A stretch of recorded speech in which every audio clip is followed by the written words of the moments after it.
Have you recently gotten a magnetic hoop and you're a little bit confused about the brackets, how to set it up, and how to program it into your machine so that you can start using it? I was there too, don't worry. It is no secret that I am a huge fan of magnetic hoops in all shapes and sizes. But when I first got these, I was so confused about how to assemble the metal brackets and how to program it into my machine so that I could embroider safely without having to worry about the needle hitting anywhere on the hoop. If you're new here, welcome. My name is Shelby.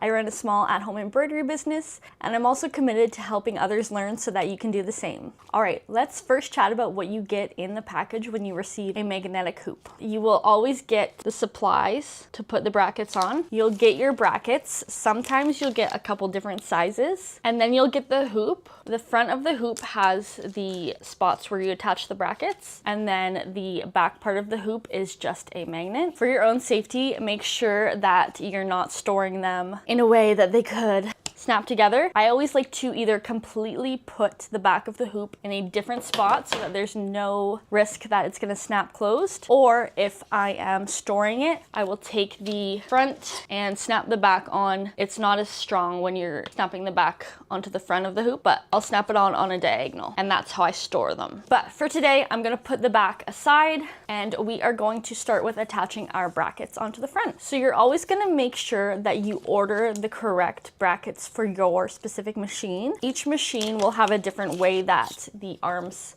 snap in. These are the bracket styles for my Buy 1501, which is the older version of the mirror. And when I first started getting my magnetic hoops and getting them set up, I was really confused as to why there was two different sizes. Some of them only came with one size, so I didn't know which one I was supposed to use. This is just preference on where you want to keep your arms. So for example, these are the hoops that I use most often.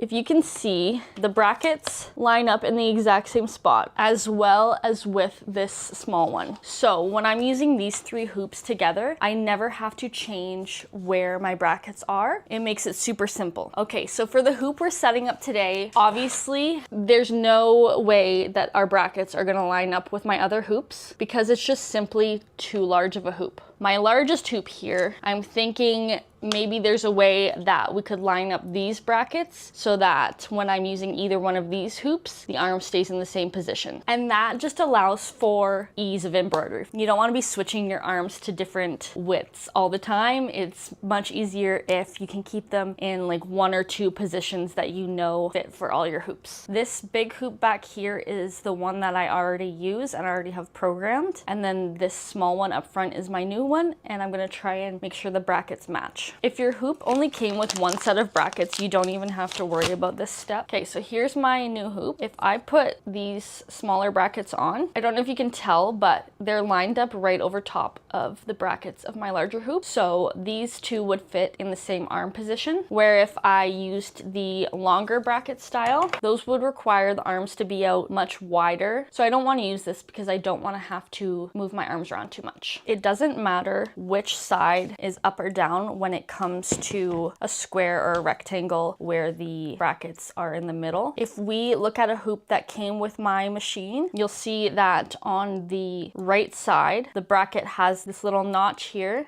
and then it has a cutout in the bottom. And then on the left side, we don't have a notch up top, but we still have a cutout on the bottom there. So this bracket here, we see a notch at the top with a cutout square at the bottom. So this is the right side. So I'd put that on here like that. And then if we look at the other bracket, we have an extra notch here, which we can ignore. We don't have a notch on the top or the bottom, but we do have cutout squares. And if we look at our other hoop again, we'll see that that cutout square needs to be at the bottom of the hoop because that's what the arm attaches to. So I need to flip this around. So I'll be putting that on this side in this position. When you have them laid out in the proper orientation, it's super easy to just take your little screws and attach them. I loosely put each of the screws in first, and then I'll go ahead and tighten them after with the tool. And then I'm going to take my little Allen key and just tighten that up.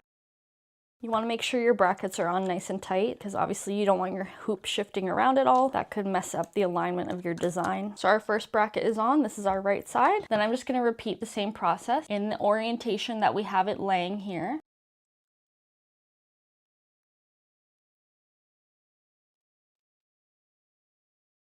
Now our left side is all secured and on in the proper orientation. Okay, so now our hoop is all set up. Brackets are on both sides.